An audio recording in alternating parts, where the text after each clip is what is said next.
CSIR net दिसंबर 2017 booklet B section B के question number 35, 40, 60, 67, 68। ये भी कुछ खट्टा कुछ मीठा वाली कहानी है लाइफ साइंस को लेकर के। देखिए, सेक्शन सी मेरा फेवरेट है क्योंकि सेक्शन सी में हमें 75 में से केवल 25 क्वेश्चन करने हैं और वहाँ पे 25 इजी चॉइस बनाना आसान है। लेकिन कैसे बनाते हैं वो एक ट्रिक है, क्योंकि ज़्यादातर लोग जो हैं उन 75 क्वेश्चनों को पढ़ने में ऐसे घूम जाते हैं कि उनका 2 घंटे निकल गए। अब बचे हुए 1 घंटे में क्या कर लेंगे वो। तो जब तक वो चॉइस भी करने लगे तो उस टाइम तक वो पैनिक करने लगते हैं स्टूडेंट्स, और सरप्राइजिंगली जो सबसे आसान पार्ट है उसको थोड़ा सा बिगाड़ आते हैं। सेक्शन बी बहुत जल्दी से बहुत छोटे क्वेश्चनों वाला पार्ट है। बहुत जल्दी पढ़ करके आप डिसाइड कर सकते हो कि क्या आप इसे कर सकते हो या नहीं कर सकते। बट यकीन मानिए सेक्शन सी के मुकाबले सेक्शन बी डिफ़िकल्ट होता है। उसमें कुछ क्वेश्चन तो ऐसे होते हैं कि जस्ट आपने चुटकी बजाई और आंसर दे दिया। लेकिन कई बार क्वेश्चन ऐसा भी होता है कि आप चुटकी तो छोड़ो, आप अपने पैर एडिया सब घिस लेते हो और उसके बावजूद भी उसका आंसर निकल के नहीं आता। और ख़ास तौर से तब जब आप उस टॉपिक को ढंग से पढ़ के आए हो और तब आप अपनी इज्जत पर ले जाते हो उसको कि ये कैसे हो सकता है। और उसी क्वेश्चन को घूमते घूमते घूमते घूमते एक तो अपनी ईगो हर्ट करते हो कि हे भगवान ये क्वेश्चन कैसे हो गया कि मुझे आ नहीं रहा।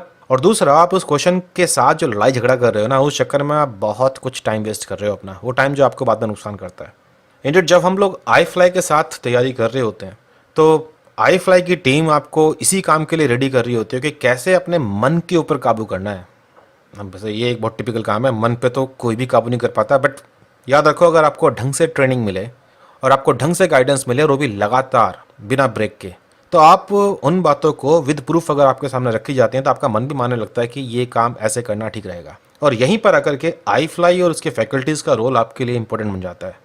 मैं जो बोलता हूँ कि हम लोग तुम्हारी लाइफ में कैटलिस्ट की तरह काम करते हैं, वो ऐसे नहीं बोलता। तुम उस काम को गलती करने के बाद सीखोगे और हम ज़बरदस्ती तुमसे वही गलती करवाएंगे एग्ज़ाम से पहले।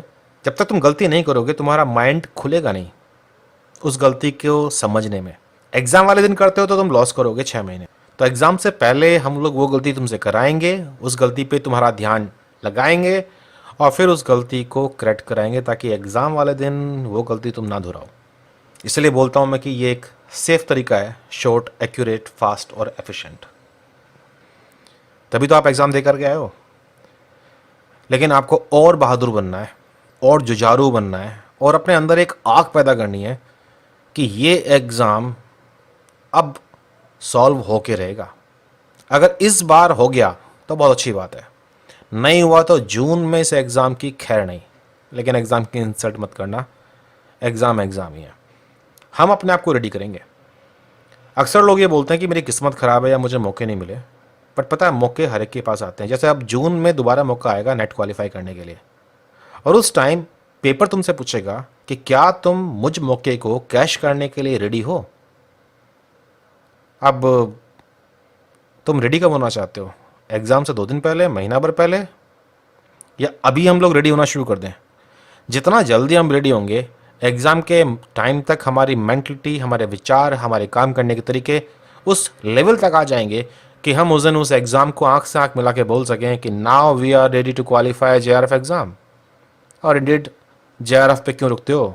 एग्ज़ाम को बोला कि हम लोग श्यामा प्रसाद मुखर्जी फेलोशिप के लिए आए हैं यहाँ पर। यहाँ जो कुछ क्वेश्चन हैं बड़े इंटरेस्टिंग, जैसे question number 35, transcription factor second H. बड़ा इंटरेस्टिंग फैक्टर है ये, और इसे हम लोग पढ़ते हैं ट्रांसक्रिप्शन बुकलेट में। ट्रांसक्रिप्शन बुकलेट में हम गिनी चुनी 4-5 बातें पढ़ते हैं, उनमें से एक है TF second H. H helicase function दिखाता है और साथ में काइनेज भी है।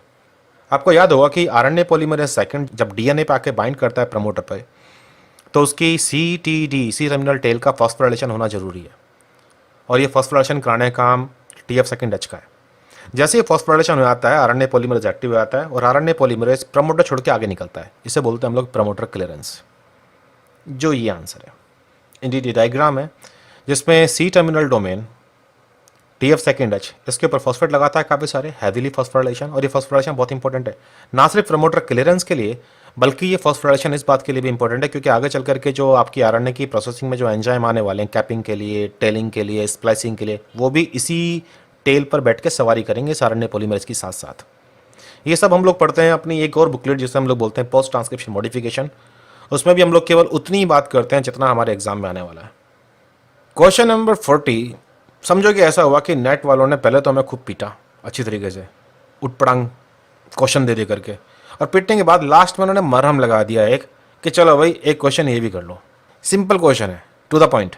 क्वेश्चन है कि कौन सा इम्यूनोग्लोबुलिन ऐसा है जो classical complement fixation pathway activate करता है। अगर हम लोग एंटीबॉडीज पढ़ते हैं तो याद है हम लोग एंटीबॉडीज के टेबल भी पढ़ते हैं, और टेबल में फंक्शन होते हैं, आईजीजी का फंक्शन क्या है, ए का फंक्शन क्या है, डी का फंक्शन क्या है, और जी का जो फंक्शन है ADCC, antibody dependent cellular cytotoxicity. Neutralisation, neutralisation का मतलब है एंटीजन को अपना काम ना करने देना, इन्फेक्शन ना करने देना, वायरस को सेल के अंदर एंटर ना करने देना। ऑप्सोनाइजेशन, एनहांसमेंट ऑफ फैगोसाइटोसिस, और एक इसका काम है कंप्लीमेंट का एक्टिवेशन। और कंप्लीमेंट का जो एक्टिवेशन होता है ये क्लासिकल पाथवे के थ्रू करता है। क्लासिकल पाथवे है ही ये जिसमें आपके आईजीजीज, खासतौर से गामा 1, गामा 3, कई बार आईजीएम भी इस्तेमाल हो जाता है, बट हालांकि डाउटफुल है केस। आईजी तो कन्फर्म्ड है, अगर एंटीबॉडी आईजी बाइंड करता है एंटीजन के साथ तो कंप्लीमेंट C1 आके बाइंड करेगा और वो एक्टिवेट करेगा C2 और C3 को, और उससे कंप्लीमेंट पाथवे शुरू होगी, जिससे अल्टीमेटली लास्ट में मेम्ब्रेन अटैक कॉम्प्लेक्स तैयार हो जाएगा टारगेट सेल को मारने के लिए। इस पाथवे को हम लोग बोलते हैं क्लासिकल पाथवे। इसकी शुरुआत एंटीजन एंटीबॉडी कॉम्प्लेक्स से होती है, जिसमें एंटीबॉडी है आपका आईजीजी, कुछ केसेस में आईजीएम भी रिपोर्टेड है। तो बट वैसे अब तुम्हें समझ में आ गया होगा कि मैं ये क्वेश्चन क्यों बोल रहा था कि ये क्वेश्चन हलवा क्वेश्चन था या फिर ये हमारे लिए जख्म मुंह पे लगा हुआ मरहम था। सेक्शन बी में ऐसे क्वेश्चन आ जाए तो बड़ा दिल खुश हो जाता है। सबको पता है आईजीए सिक्रेटरी है, आईजीडी जो है आपका रिसेप्टर है बीसीआर का, आईजीडी के साथ में आईजीएम लगा मिलता है नई बी सेल के ऊपर, आईजीई आपकी एंटीबॉडी ऑफ एलर्जी है। तो ये वो चीज़ है जो हम लोग एंटीबॉडी क्लास में सबसे कॉमनली पढ़ के जाते हैं। अब ये क्वेश्चन नंबर 60, कोई आइडिया है इसका? Identify the plant species from which artemisinin an anti malarial drug is extracted. Anti malaria के बारे में हम क्विनोन तक तो सीमित रहते हैं जनरल अपनी टेक्स्ट बुक के अंदर, बट ये आर्टिमिसिन की स्टोरी कहाँ से आ गई अचानक? मैं ये नहीं कहता कि किसी को इसका आइडिया नहीं होगा, काफ़ी सारे स्टूडेंट्स ऐसे भी हैं जो साइंस की अपडेट्स होते रहते हैं कि इस न्यूज़ में क्या आ रहा है, इस बारे में नज़र रखते हैं, उन्हें पता है इसका आंसर क्या है। लेकिन फिर भी ये नॉर्मली क्या है कि एक नॉर्मल स्टूडेंट के लिए मैं मानता हूँ, खासतौर से नॉर्थ इंडिया में जिस तरीके से हमारे यहाँ पढ़ाई होती है और जैसे हम पढ़ते भी हैं, थोड़ा सा अनएक्सपेक्टेड है इसका आंसर। 2015 में पहली बार किसी चाइनीज़ को मेडिसिन में नोबेल प्राइज़ मिला। नाम इंटरेस्टिंग है, U2। 2015 में नोबेल प्राइज़, और इन्हें नोबेल प्राइज़ मिला है क्योंकि आर्टिमिसिया एनुआ ये प्लांट है। इस प्लांट से उन्होंने जो एक्सट्रैक्ट निकाल रखा है उसको मलेरिया के लिए इस्तेमाल करते हैं, और मलेरिया के लिए एक कंबाइंड थेरेपी है, उस थेरेपी में इसके एक्सट्रैक्ट का काफ़ी अच्छा इस्तेमाल होता है इस प्लांट का, यानी कि option number 3। Question number 67, YAC. YAC का मतलब है yeast artificial chromosome. Which of the following statement about YAC is false. Indeed ये जो क्वेश्चन है ये बायोटेक जो भी कोई पढ़ता है उसके लिए सबसे फाउंड्री पार्ट है।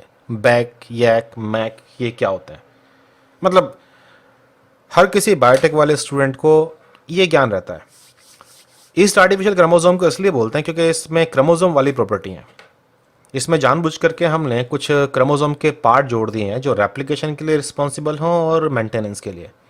रेप्लिकेशन के लिए ओरिजिन ऑफ रेप्लिकेशन चाहिए मुझे जो ईस्ट में पहचाना जाए, और मेंटेनेंस के लिए सेंट्रोमियर और टीलोमियर, और ये लगभग 2 MB तक का जो डीएनए का पीस है इंसर्ट उसे ले जा सकता है, और ये ईस्ट के लिए है इसलिए इसका नाम है ईस्ट आर्टिफिशियल क्रोमोसोम। क्रोमोसोम की पूरी प्रॉपर्टी लेकिन ईस्ट में और आर्टिफिशियली बनाया गया इसको। तो फॉल्स पूछा गया है, YAC can carry DNA fragment of 1 MB। 1 MB तो क्या जी 2 MB तक ले आ सकते हैं, तो इसे इसलिए फॉल्स मत कर देना। हाँ, अ सिंगल ईस्ट में कंटेन्स मोर देन 1 यैक। एक ईस्ट के अंदर एक से अधिक यैक हो सकते हैं क्योंकि ये इंडिपेंडेंट मॉलिक्यूल है। जैसे एक सेल के अंदर मल्टीपल क्रोमोसोम हो सकते हैं तो फिर वो आर्टिफिशियल क्रोमोसोम क्यों नहीं हो सकते multiple. Rearrangement in YAC are rare because recombination is poor in yeast. नहीं, ऐसा नहीं है। ईस्ट में रिकम्बिनेशन नॉर्मली होता है, जैसे कि म्योसिस करते हुए होता है, तो वहाँ भी जो यैक के क्रोमोसोम है उन्हें भी सिस्टम पहचान लेता है। YAC have to be transfer to bacteria for subsequent DNA manipulation. YAC को बैक्टीरिया में ट्रांसफर करना पड़ता है सब्सिक्वेंट डीएनए मैनिपुलेशन के लिए। अब मुझे इस पर डाउट लगता है, यैक क्रोमोसोम क्या बैक्टीरिया में सर्वाइव करेगा? क्योंकि यैक का जो ओरिजिन ऑफ रेप्लिकेशन है वो तो ईस्ट के द्वारा पहचाना जाता है। आप जानते होंगे कि जो ओरिजिन ऑफ रेप्लिकेशन है वो होस्ट स्पेसिफिक होता है। ई कोलाई के लिए जो रेप्लिकेशन है उसका नाम है ओरिसी, ओरिजिन ऑफ रेप्लिकेशन, और यैक में जो ओरिजिन ऑफ रेप्लिकेशन होता है उसका नाम होता है ARS, ऑटोनोमस रेप्लिकेटिंग सीक्वेंस। तो जो ईस्ट के डीएनए पॉलीमरेज हैं वो तो पहचानते हैं इसे, लेकिन बैक्टीरिया के डीएनए पॉलीमरेज नहीं पहचानते। इसलिए यैक को हम लोग बैक्टीरिया में लेके नहीं जाएंगे। Question number 68। अब ये क्वेश्चन भी कुछ कुछ वैसा ही है जैसे ईस्ट वाली कहानी में था, मतलब सोच समझ के करने वाला। उन्होंने पूछा हुआ कि कौन सा होस्ट सिस्टम अच्छा रहेगा कि अगर मुझे लार्ज अमाउंट ऑफ प्रोटीन बनाने हो और वो भी ग्लाइकोसाइलेटेड प्रोटीन बनाने हो। ये ग्लाइकोसाइलेटेड क्यों बोला इन्होंने? कुछ तो लॉजिक होगा ना इसके पीछे। अब यहाँ चेक कीजिए, यहाँ इनके पास ऑप्शन है इकोलाई, बैकुलोवायरस और स्यूडोमोनास फ्लोरेसेंस। कुछ एबनॉर्मल है इनके अंदर। ये बैक्टीरिया है, ये बैक्टीरिया है, ये बैक्टीरिया है, और बैकुलोवायरस जो इन्फेक्शन करता है वो करता है इंसेक्ट्स को। और ग्लाइकोसाइलेशन वाली कहानी पता है इसलिए आई थी क्योंकि बैक्टीरिया में जब हम प्रोटीन्स को बनाते हैं तो बैक्टीरिया में ग्लाइकोसाइलेशन वैसा नहीं हो पाता जैसा यूकैरियोट्स में होता है, और इसलिए जो प्रोटीन बनाते हैं वो हमारे काम के अच्छे नहीं होते। यूकैरियोटिक प्रोटीन को जब हम बैक्टीरिया में एक्सप्रेस कराते हैं तो वो उनमें प्रॉब्लम रहती है, वो काम नहीं कर पाते क्योंकि उनके ग्लाइकोसाइलेशन प्रॉपर नहीं है। और इस ग्लाइकोसाइलेशन प्रॉब्लम को सॉल्व करने के लिए ही बैकुलोवायरस को डिस्कवर किया गया था, या कह लीजिए सही मायने में इस सिस्टम को इन्वेंट किया गया था। इसलिए जो इसका आंसर है वो है बैकुलोवायरस, क्योंकि यहाँ पर नॉर्मल ग्लाइकोसाइलेशन जैसे कि यूकैरियोटिक सेल में होता है, अनलिंक्ड ऑल इन ग्लाइकोसाइलेशन, वो आराम से हो जाता है। बैकुलोवायरस के जीनोम में हम लोग अपने जीन इंसर्ट करते हैं और ये इंसेक्ट को इन्फेक्ट करता है, जैसे कि लार्वा ऑफ मोथ। और क्योंकि इंसेक्ट यूकैरियोटिक सिस्टम है तो हमारे लिए जो प्रोटीन बनेगा वो काफ़ी यूकैरियोटिक टाइप का होगा। इसी तरह की बहुत सारी और जानकारी आई फ्लाई में हम लोग देते हैं और कोशिश ये करते हैं कि आप हर तरह के सवाल के लिए रेडी हो जाओ। क्वेश्चन अगर आपको झटका भी दे तब भी आप उस झटके को झेल लो और अपने दिमाग को चला करके वापस कहीं गहराई में जो इन्फॉर्मेशन छुपी हुई रखी है उस इन्फॉर्मेशन को ऑन द स्पॉट एग्जाम वाले दिन बाहर निकाल लो। पता है जब आप नर्वस हो जाते हो और जब आप डर जाते हो तो उस टाइम आप आती हुई चीज़ों को भी गलत कराते हो। ये जो दिमाग को रोक के रखना है, ये दिमाग को कब रोक के रखोगे? दिमाग हम लोग जब ही रोक सकते हैं अपना, जब हम लोग किसी जंग के मैदान की तैयारी हर रोज करें बैठ करके। देखिए, अगर आपसे कोई आज बोले कि चलो बॉक्सिंग करते हैं, तो क्या तुम इमीडिएटली उसको रिस्पॉन्ड कर पाओगे कि जो मुक्का मारना है पलट के कैसे मुक्का मारना है उसको? क्या तुम प्रोफेशनल मुक्केबाज की तरह काम कर पाओगे? लेकिन अगर मैं हर रोज़ आपके साथ बॉक्सिंग करूं और बॉक्सिंग करवाऊं, तुम्हारी आंख काली हो जाएगी, तुम्हारे मुंह पे थोड़ा सा कहीं पे लाल पीले निशान हो जाएंगे, but at the end of the day 2 हाथ सीख जाओगे और एग्ज़ाम आने तक थोड़ा सूझ जाओगे लेकिन मजबूत हो जाओगे और तुम सीख जाओगे कि मुक्केबाजी कैसे होती है क्वेश्चनों के साथ। ये तैयारी कई बार स्टूडेंट्स को टफ लगती है क्योंकि हम लोग अक्सर अपने आप से बोलते हैं कि हम लोग बहुत मेहनत करते हैं, बट हम लोग रिक्वायर्ड मेहनत करते नहीं हैं। ये भी याद रखिएगा कि आपकी एफिशिएंसी कैसी है। जब भी हम लोग कभी एग्ज़ाम के लिए तैयारी करते हैं और हम लोग एक्सपेक्ट करते हैं कि 60% नंबर आ जाएं, 60% नहीं आते यार, 50% आते हैं। 80% के लिए रेडी करना चाहते हो तो 70% आते हैं। ये गलती है हमारे यहाँ काफ़ी सारी कि एग्ज़ाम में जब हम तैयारी कर रहे होते हैं तो सभी स्टूडेंट चेक करते हैं कट ऑफ कितनी है एग्ज़ाम की। ओह, कट ऑफ है 92 इस बार तो, और इसी के साथ साइकोलॉजिकली तुमने अपने माइंड को बना लिया बस 93 नंबर लाने हैं एंड मेरा तो नेट निकल जाएगा। अब तुम 93 के लिए ट्राई कर रहे हो और इसलिए जब तुम्हारे नंबर आते हैं तो तब आते हैं नंबर 80। ओ 6 महीने चले गए यार ये मालूम करने में, और जब तक नेक्स्ट बार एग्ज़ाम आएगा हम थोड़े बेशरम भी हैं।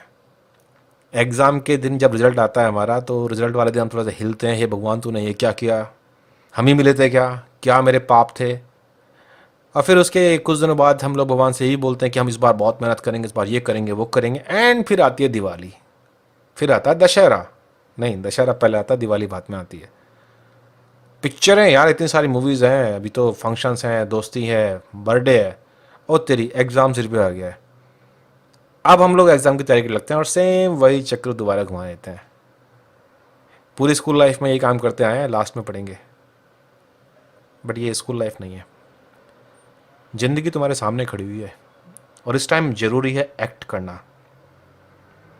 एक्ट जब भी कर पाओगे जब तुम अपने आप को रेडी करोगे। जून 2018 के लिए अभी से पढ़ना शुरू करो, क्योंकि अभी तुम ताज़ी ताज़ी गलतियां करके आए हो, तुम सीखने के लिए तैयार हो। 6 महीने अगर तुमने लग करके काम किया तो कोई ताकत ऐसी नहीं जो तुम्हें एग्ज़ाम से रोक लेगी। जिद्दी बनो, शेर बनो, वेट मत करो यार, जाग जाओ। अगर आई फ्लाई के साथ क्लास करना चाहते हो तो स्काइप व्हाट्सएप के थ्रू क्लास कर सकते हो। जस्ट एक मैसेज ड्रॉप करना है क्लास के लिए 9013902981 और हम लोग आपको इन्फॉर्म करेंगे और गाइडेंस देंगे कि क्लास को कैसे ज्वाइन कर सकते हो। आप मुझे ईमेल भी लिख सकते हो saplingadjutech@gmail.com पर।